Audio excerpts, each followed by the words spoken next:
Hi, this is Sheila Stromberg, Notorious SHE. This is a tutorial on double knitting with two colors of yarn at the same time. This is a technique that I use in my pattern that is called Mononoke Scarf.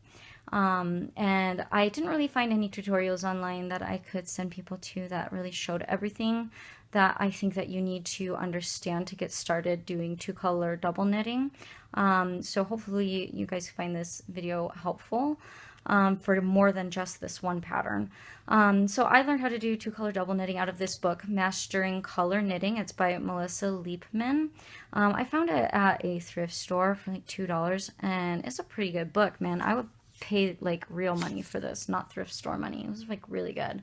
So if you find it online, I don't know if it's still in print or if it's an older book, but if you find it, I would really recommend it. It has really good primer on really a large array of different kinds of color knitting. So the technique that we're doing today is double knitting with two colors. This is a section of chart out of the pattern that I was just talking about for the scarf. So we're going to get started just with casting on. The method that she uses in this book, I really like. None of the other cast on methods for double knitting two colors leave as clean of an edge as the method I'm going to show you guys. They just kind of leave like a weird cast on, and this leaves super clean. You do not see it. It's totally an invisible, like everything just lays really beautifully. Okay, so we're going to go ahead and get started. We're going to tie a slip knot. Stick that on our working needle. Oh, and I'm using a worsted weight yarn. This is a lot heavier than the yarn for the scarf pattern, but this is what we're going to use for the tutorial so you guys can see it a little more clearly. Okay, so let's go ahead and get started. I have my two balls of yarn. Some people like to have their yarn, you know, like placed far away from each other. I don't really mind mine sitting right next to each other. See, they start to like get twisted. But once we get going, you'll see that it doesn't actually really matter if they get twisted, and I'll show you why. Okay, so to get started casting on, we put our slip knot on. These two stitches, it doesn't matter if it's dark or light first, so just don't really worry about, you know, it doesn't really matter. And then we hold our yarn like we're going to for a long tail cast on. So I like to hold it, my fingers through the center of the two strands and then grab them. And then I just like to wrap it around my pinky to keep my tension really tight because I'm really tight. And then normally you would drop your yarn down like that, but we're not going to do that for this pattern. We're going to go ahead and hold it up like this, and we want it kind of horizontal with the two strands sticking out like that. So we're going to get started. We're going to cast on with our back finger first, which is my tan color. So I'm going to come around and underneath the first strand. We're going to go around the outside and underneath the second strand and then back through. That's the first stitch cast on. Okay. Now for the second stitch, we're going to go around the outside of both and under, and then we wrap our needle around and back under like that. And that's a purl stitch we just cast on. So we have 1, 2 stitches cast on.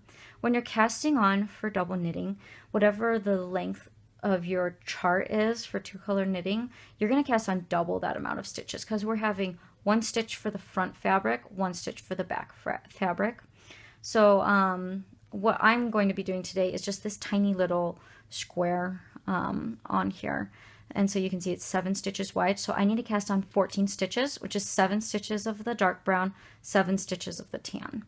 Okay, so now we're going to be ready. So you can see we just worked a dark brown last, so now we're going to work a tan again. So we come around and under the outside, through the middle and over, and around and under the brown again. All right, now we're going to go ahead and cast on a dark brown again. We're going to come around and underneath both, over that and under. So you can see we have 2 of each color. So we're going to just keep casting on in the same fashion until we have 7 stitches of each color. Let's see. So I have 1, 2, 3, 4, 5, 6, 7. Okay.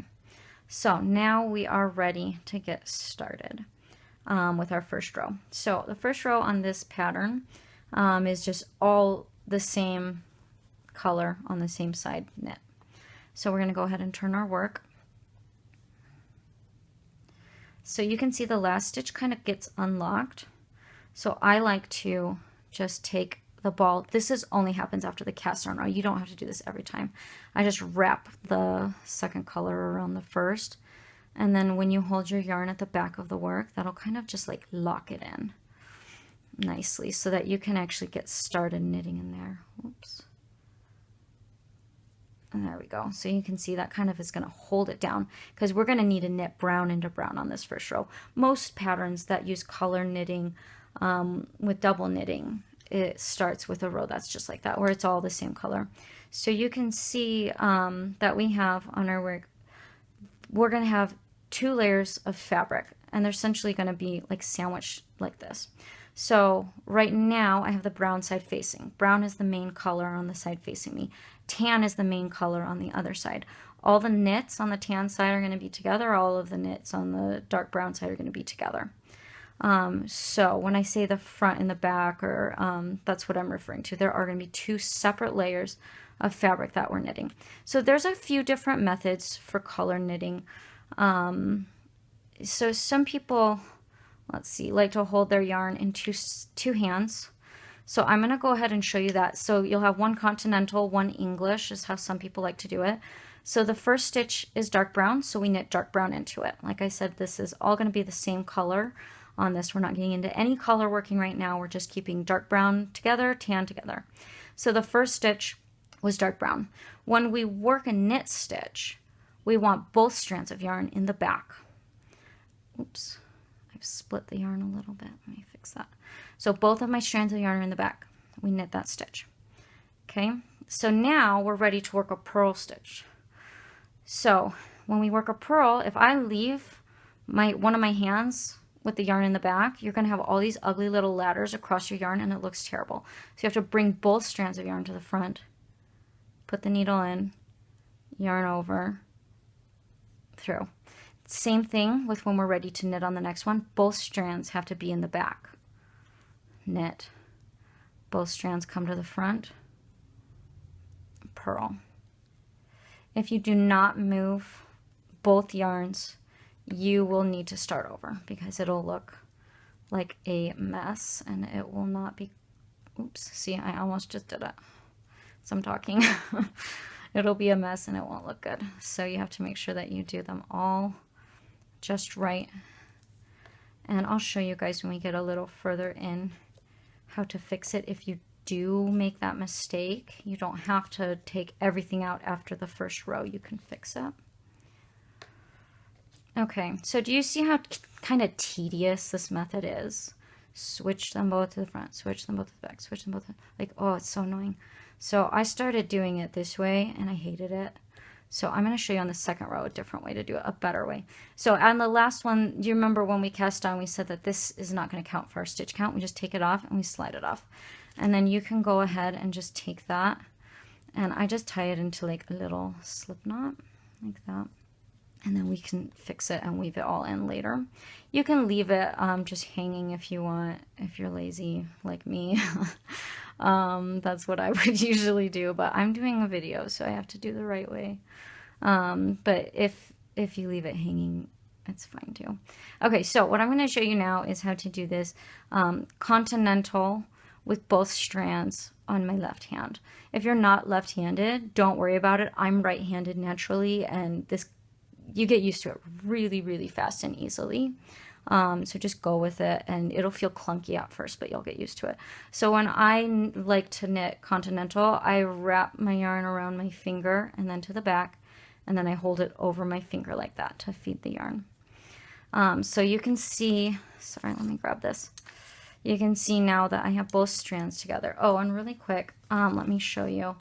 When I work a chart, I like these little legal flags. You can like get them at the dollar store. They're super cheap. And I just use these like that. And I use them to show what row I'm on, and then you can't get lost. You can use a stitch counter if you prefer and just click every time, row 1, row 2, row 3. But this way I can visually move the thing along as I'm going along the row. And when you're working in a pattern, I really like to place stitch markers every 5 stitches. So that's where I put the lines on the pattern. If you are just, you know, you're so good and you don't need stitch markers, that's great. But most people, I think it's a lot easier to just be able to move your little flag along as you go. You could use a post-it note or whatever if you don't have any of these. But they're really cheap. They're so worth it. Go buy some. You can handle it. If you can afford fancy yarn, you can afford legal flags, right?